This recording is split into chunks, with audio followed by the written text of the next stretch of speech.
I like to think I was decently in the loop when it came to TV shows, games, and movies when I was a kid. Back in the 90s and early 2000s, the internet wasn't as prevalent as it is now, but word of mouth did wonders for the media back then. Rumors like Mew under the truck or Missing No in the Pokemon fandom are perfect examples of this. Nickelodeon in particular was very popular, probably in the peak of its time as a kids channel, producing extremely quotable movies and TV shows that basically every 90s kid and even older generations can spout off iconic lines from even to this day. So you can imagine my surprise when something I've never heard of came across my star maps when looking for places to explore for these October videos. A movie that was apparently so disturbing, so terrifying, that parents from all over the United States called in to complain, eventually getting the movie banned from ever being aired again. Stay close. Today we're exploring unknown territory in the form of Nickelodeon's infamous movie, Crybaby Lane.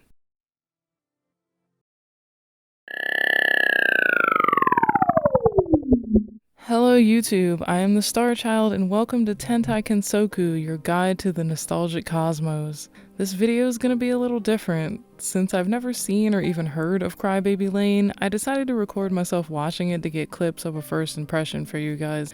I know nothing about this movie other than the legend behind it. I'm even writing this part of the script before I watch it, so we'll see if it's as disturbing as the legend says. The story behind this movie seems to be more infamous than the plot though, so I'm not really expecting much. That being said, I was raised on horror movies, my whole family watched them, so I might be a little more desensitized than most people. Apparently the movie only aired once on TV on October 28th in the year 2000 during a Snick Halloween special, which was a time slot aimed at younger teens, but was so scary that it led to an onslaught of angry parents who demanded the movie be banned because it was too much for their kids. Which sounds plausible, especially since the movie wasn't seen or heard of again until a little over a decade later when it was apparently leaked in full onto Reddit. Spoiler alert, the movie wasn't actually banned. Apparently they did get all those letters and calls for it to be banned, but it was just unceremoniously lost in the archives and forgotten about after its initial premiere. Which is kind of funny because this supposed lost media was literally just misplaced. It aired again on Teen Nick in 2011 due to the response to the film resurfacing. A little anticlimactic, but we'll see if it was really worth all the hate from those parents. It begins with our main character Andrew and his older brother Carl listening to spooky legends from the local undertaker/taxidermist Mr. Bennett, which is probably one of the funniest combinations of professions. Oh, ew. I don't know how I feel about an undertaker funeral home also doing taxidermy. Do they taxidermy your family? We get to the main plot point right off the jump as he tells a story about a farmer who had conjoined twins who he hid away from everyone in shame. So much so that one of them got sick with some disease that apparently affected the liver, and because the kids shared a liver, they both ended up getting sick and dying. The kicker of this story is that one of the twins is evil. So the farmer cuts them apart and buries the good one in the cemetery and the evil one at the end of a dirt road in a field. They actually say he was buried at the end of Crybaby Lane, but also that the reason they called it that was because you could hear the twin crying from beyond the grave. I don't know.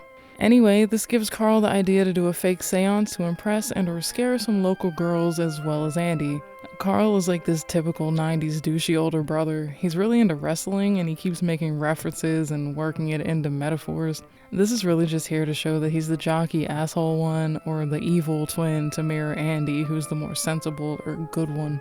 Trying to be cool, Andy goes along with Carl, who randomly picks a grave of a child as he plans on relaying the story of Crybaby Lane to the girls. He pulls up a root and uses it to cover a Walkman with spooky sound cassette in it. If you don't know what a Walkman is, it played cassette tapes, and if you don't know what cassette tapes are, I'm not sure how you got here. It's what we used before CDs. Anyway, the boys bring out some local girls to spook with a story. This is where I started making predictions. 1, the twins were buried in the wrong spots. Oh shit, maybe the plot twist is that they buried the evil twin in the graveyard. And 2, Bennett is their father. Yo, alright, I'm predicting it, right? She called him Ben. His business is called Bennett's. Ben is usually a nickname for Bennett, right? And people usually give people nicknames based on their first name. That one girl asked what the dude's first name was, and he didn't know.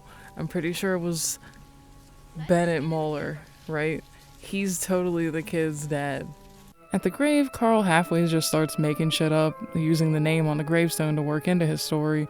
We all know where this type of stuff is going. The grave they randomly chose just happened to be the actual twins' grave. So we soon find out that my first prediction was correct. Carl actually unleashed something in that seance, the spirit of the evil twin, which starts to possess the entire town, Carl specifically. Possessed Carl is legit trying to kill Andy this whole movie. There's a scene where he sets him up to get gored by a bull, so there's actual danger involved here. Their parents are equally useless. The mom is just really overbearing and unwilling to listen to anything that anyone says, and their checked out dad just doesn't give a shit about anything that's going on, really. And This leaves Andy to do everything on his own. We find out that my second prediction is half true, I guess. Bennett knows so much about the twins because he's the one that separated them. Now, I guess that he was actually the old farmer or their father. He's reasonably old enough, but they don't explicitly say that. Carl and Andy's mom also just calls him Ben, which isn't really common to do when you're talking about someone's last name. There's also this moment in the seance that feels really out of place, knowing that they didn't reveal that he was their father.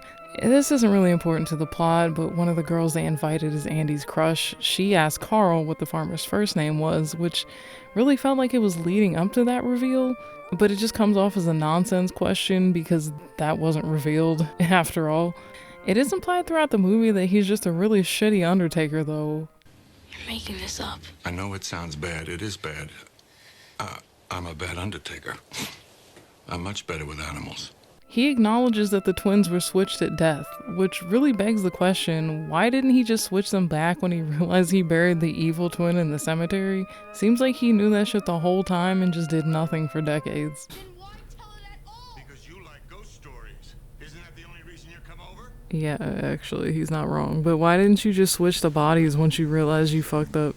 Bennett also has this really lazy gravekeeper friend or employee or whoever this dude is who tells him the superstition about when they cut the grass in the graveyard. They never cut too close to the gravestone because there's always some kind of root or plant growing from the heart of the corpse. Turns out this is actually true, and the evil twin was released when Carl pulled up that root earlier. Andy goes to Bennett for help and finds out that he got his ass beat by this little Lord of the Rings kid with a lightsaber. God, this movie is wild sometimes. Bennett is able to tell Andy about the root thing, letting him know that he has to release the soul of the good twin, which will stop the bad one for some reason before passing out. They never really explain why that is, but I'm just gonna say that they can't pass on until they're together again like they came into the world. I don't know. Andy gets help from Bennett's nephew Kenneth, who is either high as fuck at all times or just genuinely dumb as hell. He haphazardly gets Andy to the farmhouse from the story completely by accident. This kid's useless, but he has idiot armor or something because he somehow survives this. He's so stupid. Oh no, he's fucking dead, dude.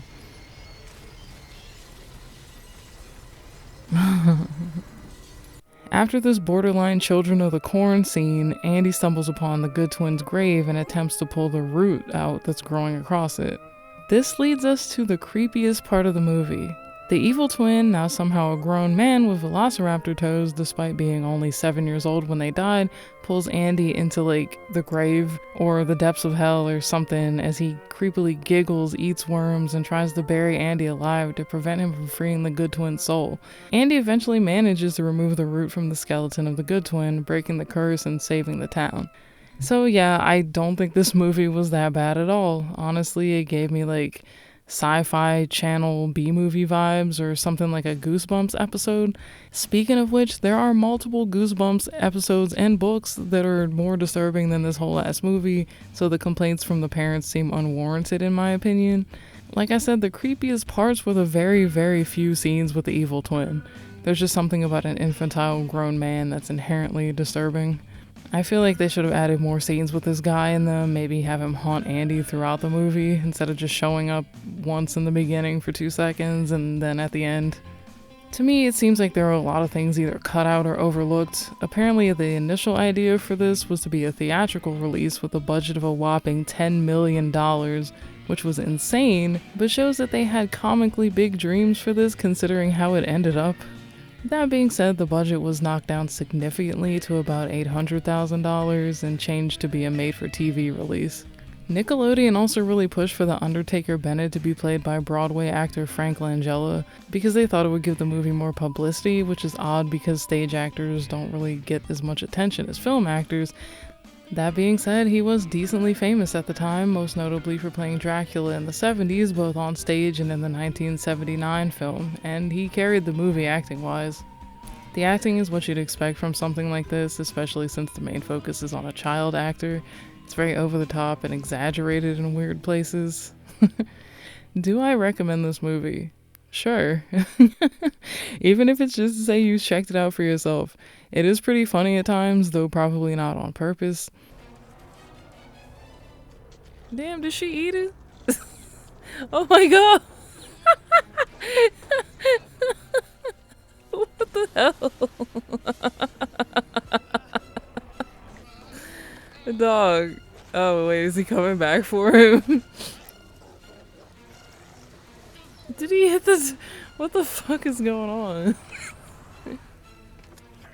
If you have kids or a younger relative, try showing it to them to see if it's actually scary for somebody younger.